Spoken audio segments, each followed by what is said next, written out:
দফায় দফায় হামলাতেও ইরানকে এখনও বশে আনতে পারেনি যুক্তরাষ্ট্র। এমনকি ইউরেনিয়ামের নাগালও পাচ্ছে না দেশটি। বলা যায়, পারমাণবিক বোমা বানানোর অন্যতম উপাদান সমৃদ্ধ ইউরেনিয়ামের কোনো হদিসই পায়নি যুক্তরাষ্ট্র।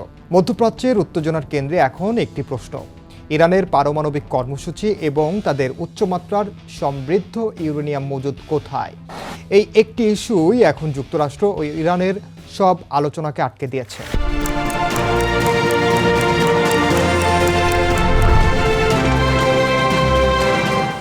ওয়াশিংটন বলছে ইরানকে পুরো কর্মসূচি বন্ধ করতে হবে আর তাদের ইউরেনিয়াম হস্তান্তর করতে হবে। তেহরানের পাল্টা জবাব, এটি তাদের সার্বভৌম অধিকার এবং কোনো চাপেই তারা পিছু হটবে না। এর মাঝখানে রাশিয়া প্রস্তাব দিয়েছে ইরানের ইউরেনিয়াম তাদের তত্ত্বাবধানে রাখার।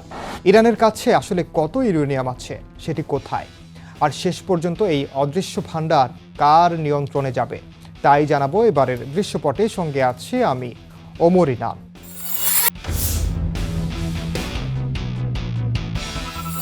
বিশ্লেষকরা বলছেন ইরানের ইউরেনিয়াম মজুদকে শুধু পরিমাণ দিয়ে বোঝা যাবে না, এটি সময়, প্রযুক্তি এবং সামরিক সক্ষমতার একটি হিসাব।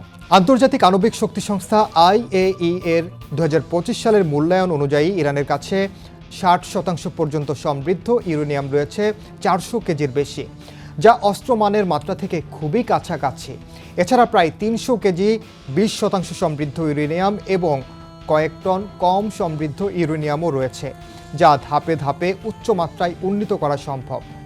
বিশেষজ্ঞদের মতে এই 60% সমৃদ্ধ ইউরেনিয়ামকে অস্ত্রমানের 90% উন্নীত করতে সময় লাগতে পারে মাত্র কয়েকদিন, যদি পর্যাপ্ত সেন্ট্রিফিউজ এবং অবকাঠামো সক্রিয় থাকে।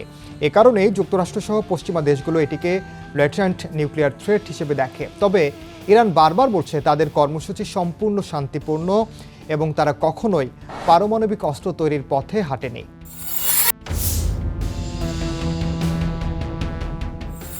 সবচেয়ে বড় অনিশ্চয়তা তৈরি হয়েছে ইউরেনিয়ামের অবস্থান নিয়ে। 2022 সালে IAEA এর নজরদারি ক্যামেরা বন্ধ করে দেওয়ার পর সংস্থাটি স্বীকার করে তাদের ধারাবাহিক তথ্য প্রবাহ ভেঙে গেছে।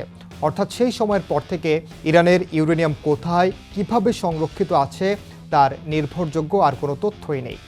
2025 সালে যুক্তরাষ্ট্র যখন ফোর্দো, নাতানজ এবং ইস্পাহানের মতো গুরুত্বপূর্ণ স্থাপনাগুলোতে হামলা চালায়, তখন মার্কিন প্রেসিডেন্ট ডোনাল্ড ট্রাম্প দাবি করেন এই সব স্থাপনা সম্পূর্ণ ধ্বংস হয়ে গেছে। কিন্তু পরবর্তীতে পেন্টাগন মূল্যায়নে জানায় এই হামলা ইরানের কর্মসূচিকে সর্বোচ্চ 2 বছর পিছিয়ে দিয়েছে মাত্র। আর এর মধ্যেই ফরাসি পত্রিকা লা মন্ডের দাবি করা হয়েছে হামলার আগেই ইরান সম্ভবত তাদের উচ্চমাত্রার ইউরেনিয়াম ইস্পাহানের ভূগর্ভস্থ স্থাপনায় সরিয়ে নেয়। একটি স্যাটেলাইট ছবিতে 18টি কন্টেইনার সহ একটি ট্রাক দেখা যায়, যা বিশেষজ্ঞদের মতে উচ্চ তেজস্ক্রিয় পদার্থ বহনের জন্য ব্যবহৃত হতে পারে। তবে যুক্তরাষ্ট্রের প্রতিরক্ষা দপ্তর পেন্টাগন বলছে এমন কোনো গোয়েন্দা তথ্য তাদের কাছে নেই যা প্রমাণ করে ইউরেনিয়াম সরানো হয়েছিল, যে কারণে এই ইস্যু এখনও পুরোপুরি অন্ধকারেই রয়ে গেছে।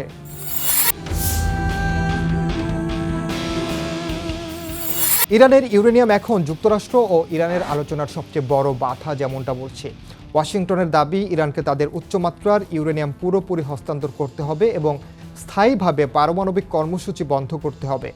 এমনকি সাম্প্রতিক আলোচনায় কয়েক দশকের জন্য এই কর্মসূচি স্থগিত রাখার প্রস্তাবও উঠে এসেছে। আর তেহরান একাধিকবার স্পষ্ট করে জানিয়ে দিয়েছে তারা কোনোভাবেই এই মজুদ হস্তান্তর করবে না, বরং তারা পাল্টা প্রস্তাব দিয়েছে চাইলে ইউরেনিয়াম সমৃদ্ধির মাত্রা কমিয়ে দেওয়া যেতে পারে। কিন্তু তাদের বক্তব্য এটাও পরিষ্কার, পারমাণবিক প্রযুক্তি তাদের জাতীয় গৌরব, এটি কোনোভাবেই আপোষযোগ্য নয়। যে কারণে দুপক্ষের অবস্থান এতটাই বিপরীত যে আলোচনায় বারবার অচল অবস্থা তৈরি হচ্ছে।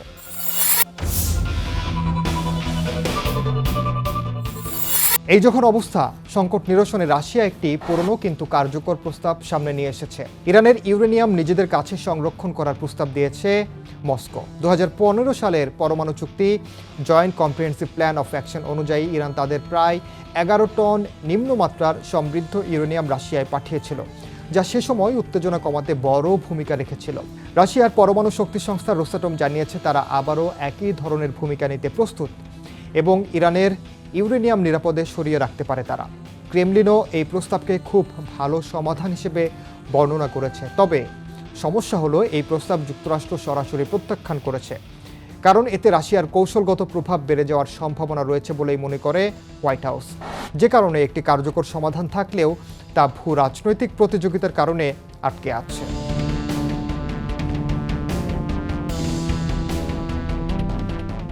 ইরানের ইউরেনিয়াম এখন আর শুধু একটি বৈজ্ঞানিক বা প্রযুক্তিগত বিষয় নয়, এটি একটি কৌশলগত অস্ত্র, একটি রাজনৈতিক চাপের হাতিয়ার এবং একটি অদৃশ্য শক্তি, যার অবস্থানই এখন সবচেয়ে বড় রহস্য।